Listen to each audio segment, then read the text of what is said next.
are you folks? Hey, this here Shenandoah Briscoe coming to you live right here in St. Charles, Missouri. Yes, sir, the first state capital of Missouri. That's right. Well, I got some news for you. This is blog number 173. There's your news. Alrighty then. And I don't know, I was just going to toss up a couple of songs real quick, if you don't mind. We're going to reach back for one at an old Hank Sr. song. And it's been a little while since I've sang it, so bear with. I may not be able to get it because, well, Hank, he sang pretty high compared to me. And, well, I'm going to try to do it justice.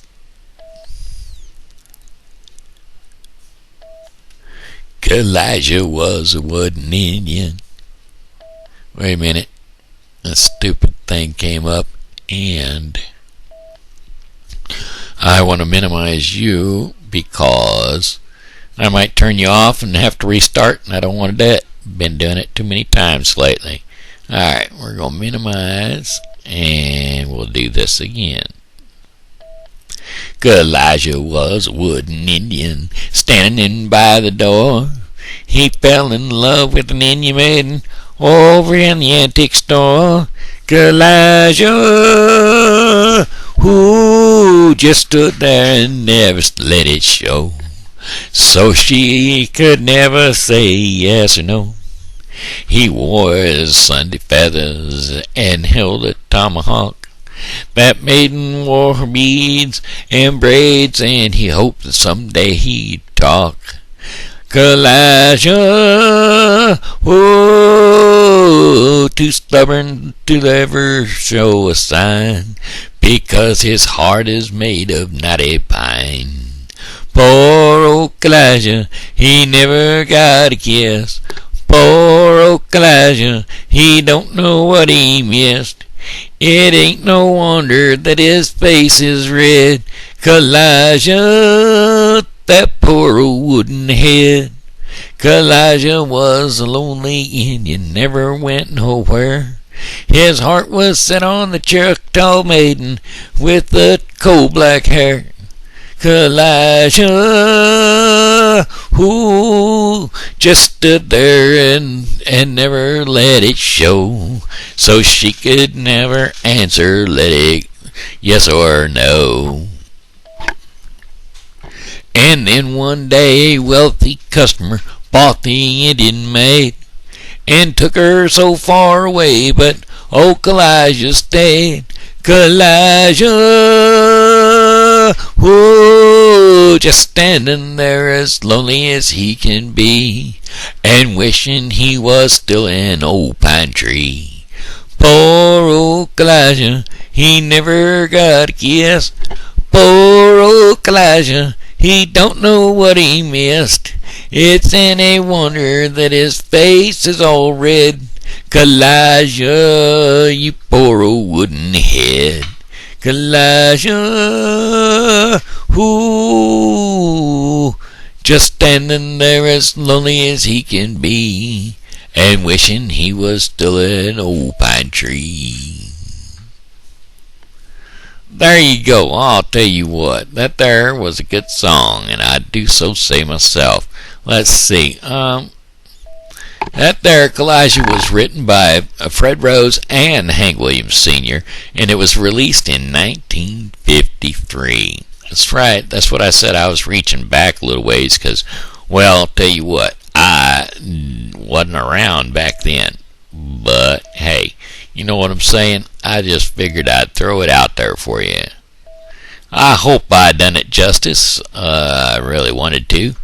I do got another one for you, though. Which, this one, you know, I always thought of this song as a neat little song and a cute song. I never knew the meaning of the song, but I will peruse the song real quick. I'll sing it for you first, and then I'll come back and I'll tell you the story behind the song. But I can't tell you the story first because, well, then that'll make the song really hard for me to sing. So I'm just going to go ahead and throw it out there. I knew a man, Bojangles, and he'd dance for you. in worn out shoes, with silver hair and a ragged shirt and baggy pants. That old soft shoe, he jumped so high, he jumped so high, then he touched lightly down. I met him in a cell in New Orleans. I was down and out. He looked at me to be the eyes of age. As he spoke right out, he talked of life, he talked of life, he laughed, clicked his heels and stepped. He said his name Bojangles and he danced a lick across the cell. He grabbed his pants and he spread his stance. He jumped so high and then he clicked his heels and he let go a laugh and let go a laugh and shook back his clothes all around. Miss Bojangles, Mr. Bojangles, Mr. Bojangles dance. He danced for those at minstrel shows and county fairs throughout the South. He spoke through tears of 15 years, how his dog and him traveled about. The dog up and died, he up and died. After 20 years he still grieves. He said, I dance now at every chance in honky-tonks for drinks and tips. Uh-oh, that didn't work. But most of the time I spend behind these county bars, 'cause I drinks a bit. He shook his head, and as he shook his head, I heard someone ask him, please, Mr. Bojangles, Mr. Bojangles, Mr. Bojangles dance. Alright, that was released in 1970 off of the Uncle Charlie and His Dog Teddy by the Nitty Gritty Dirt Band. So, anyway, that being said, now let me give you the background of the story, okay? If you don't mind, I'd like to do that because, well, this here is where the story originated, and, well, you'll know once I read the whole story why I wouldn't have been able to get through it prior to. Alrighty. You know what? Okay, here we go with the background story on it. Bojangles, Mr. Bojangles, is a song originally written and recorded by American country music artist Jerry Jeff Walker for his 1968 album of the same title. And since then it has been recorded by many other artists, including U.S. country music band Nitty Gritty Dirt Band, whose version recorded for the 1970 album Uncle Charlie and His Dog Teddy. Well, the whole way that got started was Walker, he said he was inspired to write the song after an encounter with a street performer in a New Orleans jail, and that the song does not refer to the famous stage and movie personality Bill Bojangles Robinson. Walker said while in jail for public intoxication in 1965, he met a homeless white man who called himself Mr. Bojangles to conceal his true identity from the police.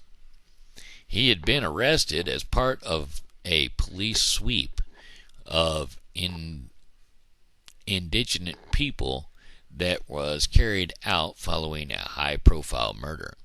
And the two men and others in the cell chatted about all manner of things, but when Mr. Bode When Mr. Bojangles told a story about his dog, the mood in the room turned heavy, and someone else in the cell asked for something to lighten the mood, and Mr. Bojangles obliged with a tap dance. Now this song is noted in 2 signatures, 3/4 and 6/8. But anyway, let's see. Walker's song has been recorded by many other popular artists.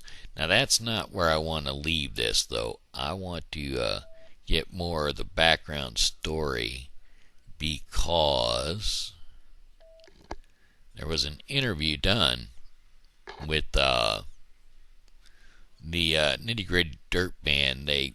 When they released it the first time, they had the interview with the gentleman talking about his dog, and he had talked about his dog for in depth and in detail, and there was a lot of commentary on that, and that's what would have got me, was the commentary. People are talking about their animals that they had growing up, and that each and every time that they heard the song, that it made them cry about it, because, well, brought back to memory some of their life stories with their animals. And, well, I've got a couple of them. I had a dog named Nikki. She was a chow, and she ended up dying in a early, well, not early, but as far as I was concerned, as long as I had owned her, I didn't own her for very long, maybe 2.5 years before she was struck down by a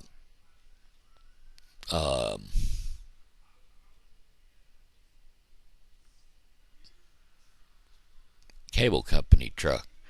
And she was just trying to cross the street to keep up with the kids, and, well, she didn't quite make it. And that touched me quite a bit. It was pretty hard on me having her die out like that. And then I had another one named Bandit that died from malnutrition due to eating the wrong types of food, which wasn't. I didn't know any better at the time. I didn't know all the symptoms and what was going on with him. He was losing weight, and he was eating his own poop, and I didn't realize that was signs of malnutrition. Well, the problem was I was feeding him Old Roy from Sam's from Walmart, and, well, there just wasn't any nutrition in the dog food.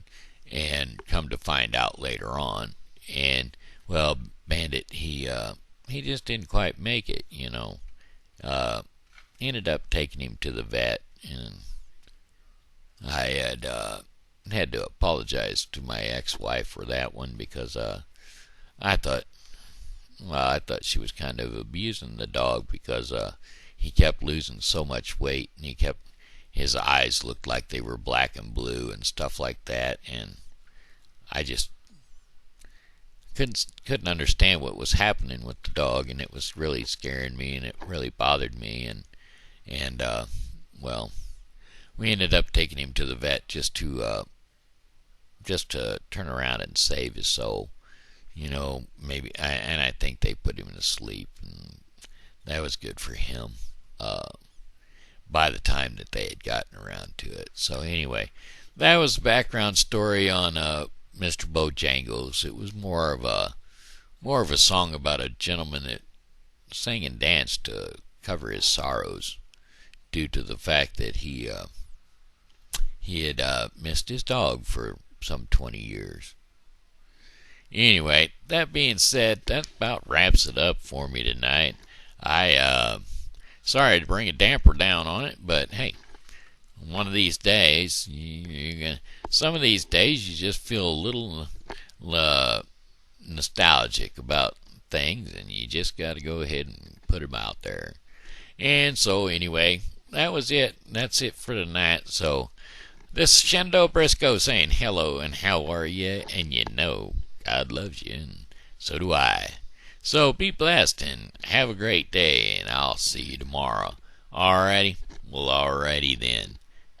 Hope you weren't looking for this too much earlier in the day because, well, it took me a while to get her out there.